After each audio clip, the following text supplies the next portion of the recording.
It feels like there are a million ways to make money out there in the world, many of which come in the real estate category. But if you're somebody that's brand new or somebody who hasn't had that breakthrough yet, how are you supposed to figure out which of those ways to chase? Well, I can let you know I have tried a lot of different methods, both inside and outside of real estate. And through those experiences, I have determined by far the top 3 ways to go from $0 to $10,000 per month, which seems to be everybody's kind of goal, objective, BuzzFeed word, right? $0 to $10,000 per month. I figured out the top 3 ways to do exactly that. The first of which we're gonna be talking about in this video is probably the least talked about method I have ever seen, but insanely overpowered. So we're gonna be jumping on the whiteboard so that I can talk to you not about just the method itself, but exactly how you can get into it starting from 0, regardless of where you're at right now. So with that being said, if you guys enjoy this video, you learned something, maybe get inspired, all I ask is that you drop a like on the video, subscribe to the channel so that I can share more just like it. But with that being said, let's get right into it.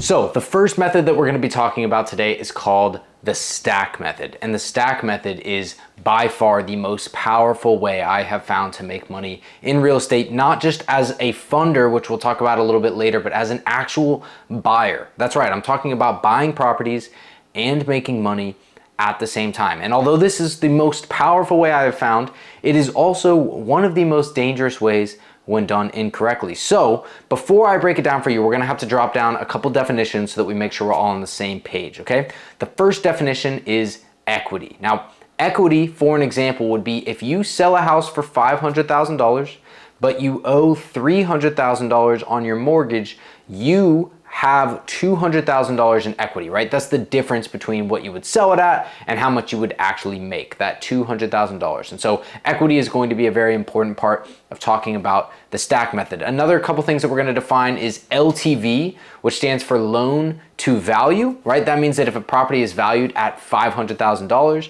and we're saying the loan that you're getting gives you an 80% LTV, loan to value, then they would loan you 80% of that value. An appraisal would be if somebody goes and gets a property appraised by a third-party person that says this property is worth this much. It's not how much you're listing it at, right? You can pick whatever the heck number you want for that, but an appraisal is how much it is actually valued worth. And then a DSCR loan is a debt service coverage ratio loan. A little bit confusing, but it's an investor loan. We'll talk a little bit more about it. So with those definitions out of the way, let's jump down to the whiteboard and talk about the stack method. So I'm gonna draw you guys this nice, beautiful depiction here of our stack method. And this right here is the seller, but we're gonna be looking at this from the example of a buyer and how you can make $10,000 a month buying properties. And really, by the way, way more money than $10,000, but minimum $10,000, right? So for the example we're talking about here, we are going to have the seller selling this home for $500,000. Now, we just dropped a bunch of definitions. Let's talk about it. When you're buying on the stack method, this is not like sub-2 or other types of creative finance that you may have heard me or others talk about in the past. This is using an investor loan called the DSCR loan, the debt service coverage ratio loan. And those loans are typically 70 to 80% LTV, okay? So you can see up here at the top, this property is being sold for $500,000. That doesn't necessarily mean that's what the property is being appraised at. However, for this example, I am gonna say that the property appraised at the amount of money it's selling for, which is $500,000. And we will rock with our 80% LTV for this example. So that means that if you as an investor were going to buy this property, you would be getting a loan of $400,000. Which would mean, of course, that you, in a typical fashion, right, dating back forever, that would mean you would bring the rest of the money, we're gonna call that your down payment. That would be the money coming out of your pocket. You would be bringing the rest of that money, which would be about $100,000. However, in certain circumstances, this type of structure, the stack method, which by the way, other people might call things like the a seller carryback, or you may have heard Morby method, all kind of talking about the same thing, right? These examples specifically are looking at equity, okay? So in this example of $500,000, let's say that this seller has owned the house forever, right? They've owned it for 50 years. They grew up in it, whatever, right? They've been in it forever, so they don't have any mortgage in the property. Well, that means that out of the $500,000, their equity would be the full $500,000, right? So they have full equity in that deal. So that means when they sell this property, they are going to get in their pocket, minus, you know, whatever fees and stuff, but in general, they're gonna get $500,000 in their pocket. So follow with me. That's why we're doing the whiteboard, so that you guys can understand this. If they're gonna get $500,000 in their pocket, they can get pitched on the idea of doing the stack method, where they defer some of that money until later. Let me show you what that looks like. You can see right here, we've got our loan of $400,000 and this down payment of $100,000. But the third factor that we're gonna add in here is the seller carry, okay? Now, this number, in theory, can be determined however the seller and the buyer choose to negotiate it, right? They can come up with whatever percentage they want, but in this example, let's say that they say, okay, you know what? You got an 80% loan to value loan. I'm going to carry 30% of the loan to value. So seller carry 30% LTV, which would equal $150,000. What that means is that when you buy this property, you are gonna owe $150,000 less than you would have owed had you not done a seller carryback. And instead, you are going to make payments on that $150,000 just like you're gonna make payments on the $400,000, except the $400,000 you're gonna be making payments to whoever gave you the mortgage, and the $150,000 you're gonna make payments directly to the seller, okay? I hope you guys are following with me here. So that means, to break it all down, we've got a loan. Oh, actually, I'm gonna draw this out nice and clean so we can close out this example. So we have a purchase price of $500,000. We have got a loan of $400,000, and then we have a seller carry of $150,000. So what that means is that our purchase of $500,000, our loan of $400,000, our seller carry of $150,000. So again, typically our down payment would have been $100,000, but if we were to add up these two numbers right here, right, we'll end at $550,000. So what this means is that you as the buyer owe $500,000 for purchasing the property, but between the two loans you got, right, the DSCR loan and then the seller carryback loan, you're making $550,000, which again, we're not gonna talk about fees and other things that may come in because they should be pretty minimal. But that means that the difference between those two would be plus $50,000. Now, real quick caveat here. The reason why you can't do this just willy-nilly, just like pretty much any other strategy, especially with big money, is that you are over leveraged, okay? You owe more on the property than the property is worth. That is a dangerous scenario for new investors. However, if you have other streams of income, if you have a lot of properties, if you keep enough money in reserve, then this can be a strategy that can be incredibly effective, and you can see why, right? So the buyer in this example just went and bought a $500,000 home. They got paid $50,000 to do it, and they now have a property that they can rent out and potentially make cash flow on top of potential appreciation and other things in the future. Now, this is not theory, guys.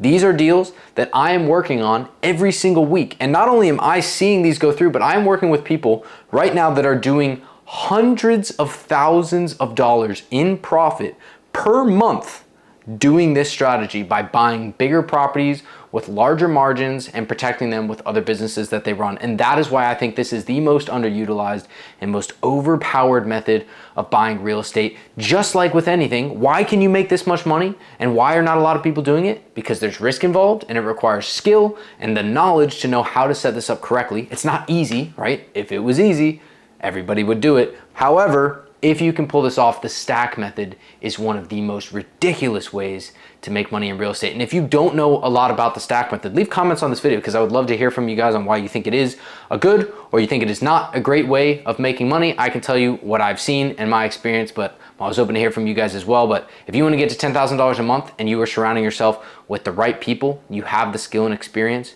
this is an incredible way to make money.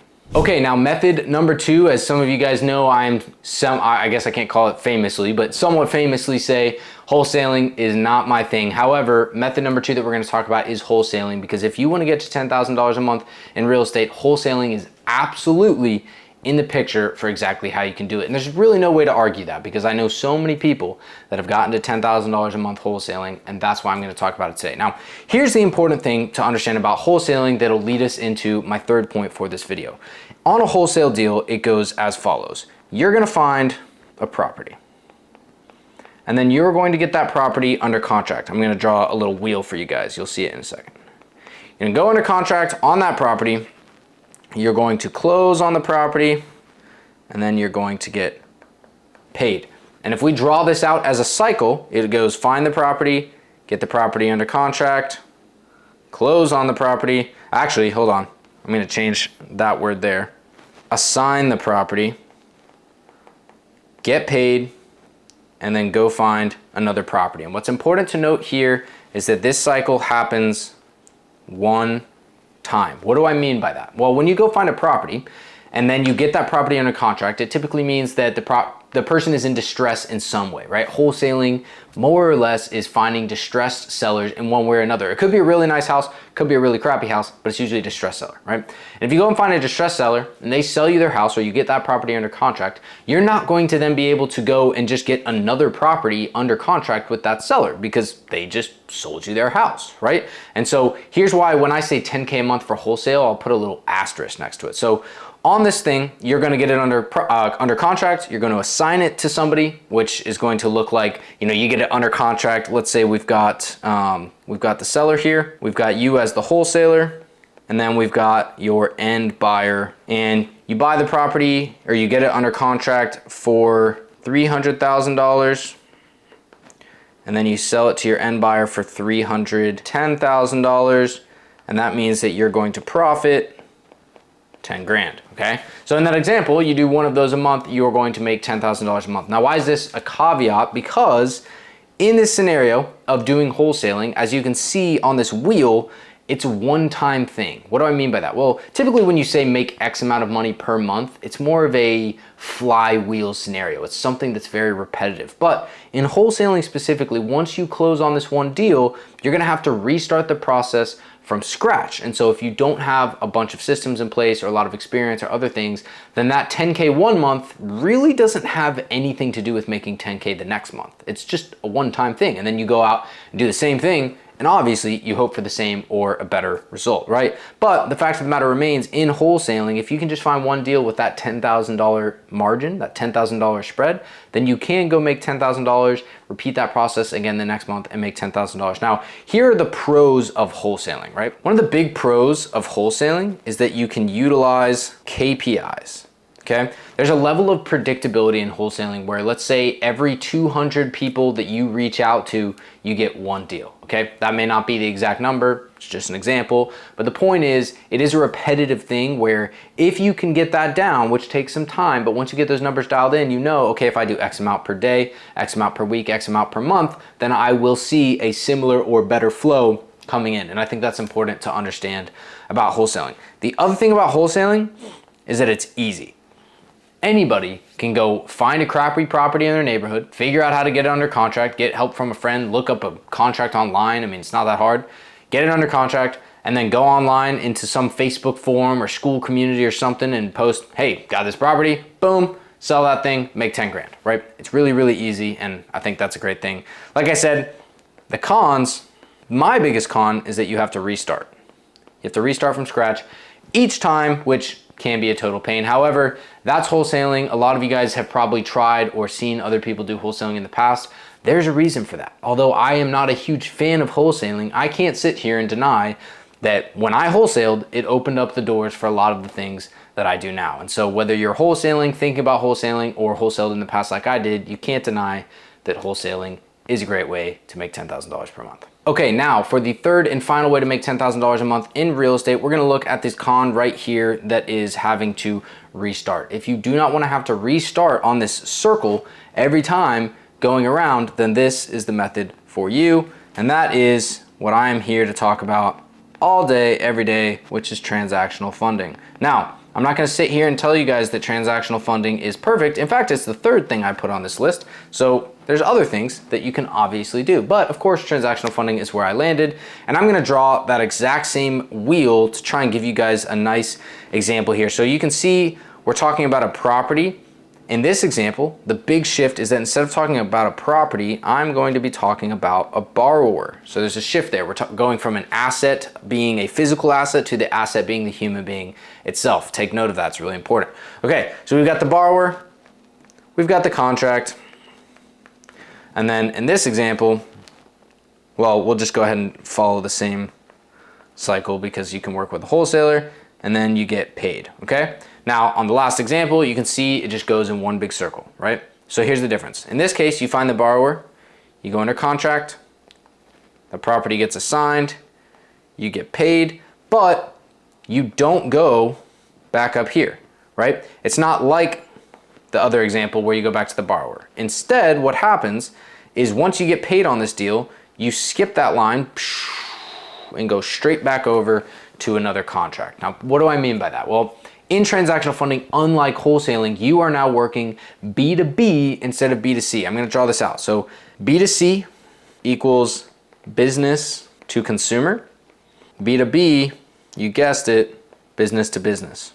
Now, why is that so important? Well, when you are going business to a consumer, like in this example, the seller, and they sell that property, there's no other properties to be had. However, if you go business to business, which in this case means you are working directly with wholesalers or buyers or investors, those people are the business. So they're not going to just run out, right?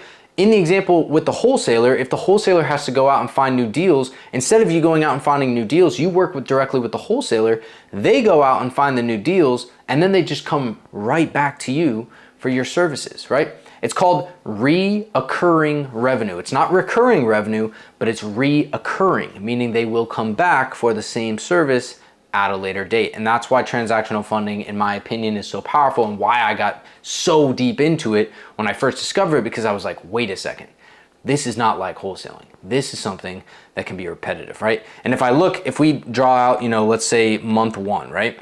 Month one in the transactional funding space, you do 2 deals, okay? We'll call it deal 1 and deal 2. In deal 1, you make let's say a $3,000 profit. In deal 2, you make a $1,000 profit, okay? So our total in month 1 is plus $4,000. Not bad, but here's what's insane about this versus wholesaling. If we were to go to month 2, we'll copy that, and then let's say we get one more deal that month and we make $2,000. Now our total is plus $6,000 and it's stacking on top of each other. Why is it doing that? Because since this is reoccurring revenue and you're working with borrowers, remember, see how I did deals, but right here I did borrower. So if we were to look at this and say, instead of deal, we call this borrower 1 and borrower 2, then that borrower that borrowed it, whether they're wholesaling or buying, is gonna go out and find another property the next month. And they're going to come to you for the same service. That service doesn't just go away. So then in month 2, our same 2 borrowers, right, are gonna come in. So now we have borrower 1 coming back again. We've got borrower 2 coming back again. And because borrower 1 and borrower 2 just came back to you and you didn't even have to do anything, you had time to go out and find borrower 3.